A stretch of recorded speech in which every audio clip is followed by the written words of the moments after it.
ધાનેરા તાલુકાના ધરણોદર ગામ ખાતે શહીદોના સન્માનમાં કારગિલ વન ઊભું કરવાનું આયોજન કરવામાં આવ્યું છે। આજે મુક્તિધામ ખાતે વિધિવત રીતે પીપળાના છોડનું પૂજન કરી સામૂહિક વૃક્ષારોપણ કરીને આ કાર્યક્રમની શરૂઆત કરવામાં આવી હતી। ધાનેરાના સરહદી ગામોમાં પાણીની સમસ્યા વિકટ છે અને વધુ વરસાદ આવે તે પણ ખૂબ જરૂરી બન્યું છે। આ જરૂરિયાતને ધ્યાનમાં રાખીને શેરગઢ ગ્રુપ ગ્રામ પંચાયતના સરપંચ શ્રી સતીશભાઈ પુરોહિતે ધરણોદર ગામના મુક્તિધામમાં કારગિલ વન ઊભું કરવાનો સંકલ્પ લીધો હતો। આજના કાર્યક્રમમાં ધાનેરા મત વિસ્તારના પૂર્વ ધારાસભ્ય અને બનાસ ડેરીના ડિરેક્ટર શ્રી જોઈતાભાઈ પટેલ તથા બનાસ ડેરીના ઝોનલ અધિકારી શ્રી નારાયણભાઈ ચૌધરી ખાસ ઉપસ્થિત રહ્યા હતા। તેમની હાજરીમાં વડવૃક્ષ દેવનું પૂજન કરવામાં આવ્યું હતું। સ્થાનિક ગ્રામજનોએ વૃક્ષોના ફાયદા વિશે માહિતી પણ પૂરી પાડવામાં આવી હતી, જેથી તેઓ વૃક્ષારોપણ અને તેના ઉછેરના મહત્વને સમજી શકે। વધતા જતા સિમેન્ટના જંગલો અને વસ્તીના વધતા પ્રવાહ સામે વૃક્ષોનું વાવેતર અને ઉછેર અત્યંત જરૂરી બની જાય છે।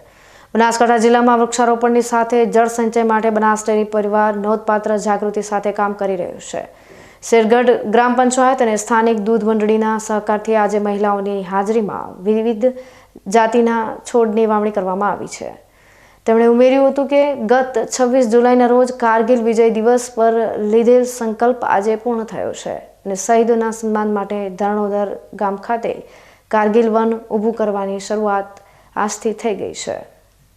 પહેલો આવે વરસાદને ખેતી લાવે, ઝાડ હોય તો શીતળ છાયા રહે, સુખ રહે, સંપત્તિ રહે, લક્ષ્મી માતાનું આગમન થાય।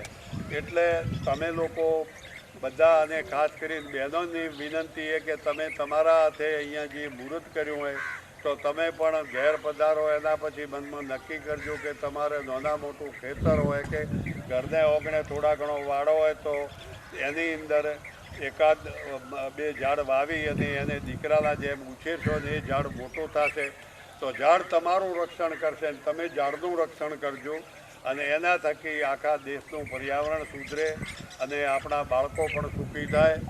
અહીંયા સતીશભાઈએ અને ગામના આગેવાનોએ બધાએ ભેગા થઈ અને આ જે વૃક્ષારોપણનો કાર્યક્રમ કર્યો એ બદલ અભિનંદન।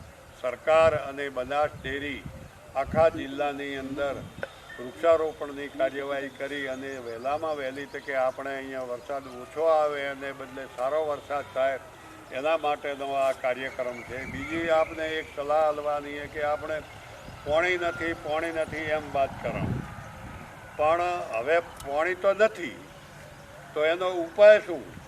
તો એનો ઉપાય તમે ખેત તલાવડી કરો અને ખેતરની અંદર ખેત તલાવડી કરો। 1 કરી, 2 કરી, 10 કરી, 20 કરી અને 50 ગામમાં જો 50 ખેત તલાવડી વાળા થઈ ગયા તો ઓટોમેટિક બધે બીજા કરવા મળશે એકબીજાનું દેખીને।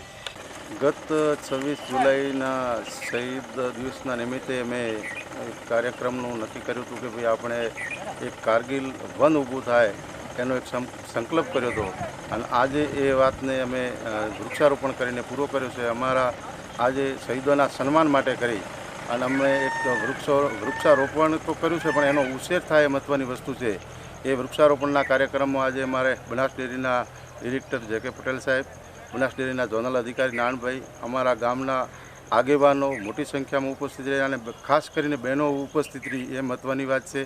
વૃક્ષ વાવવા એ બરાબર છે પણ એનો ઉછેર થાય અને એના નિમિત્તે શહીદોનું સન્માન સચવાય અને વૃક્ષોનો ઉછેર થાય। અમારો એરિયા ખૂબ પસાદ છે, પાણી નથી, પાણી વગર અમારે કોઈ ઉદ્ધાર નથી તો વૃક્ષોથી મૂળ વૃક્ષો વાવતા થાય, માણસોમાં જાગૃતિ આવે અને વૃક્ષોનો ઉછેર થાય।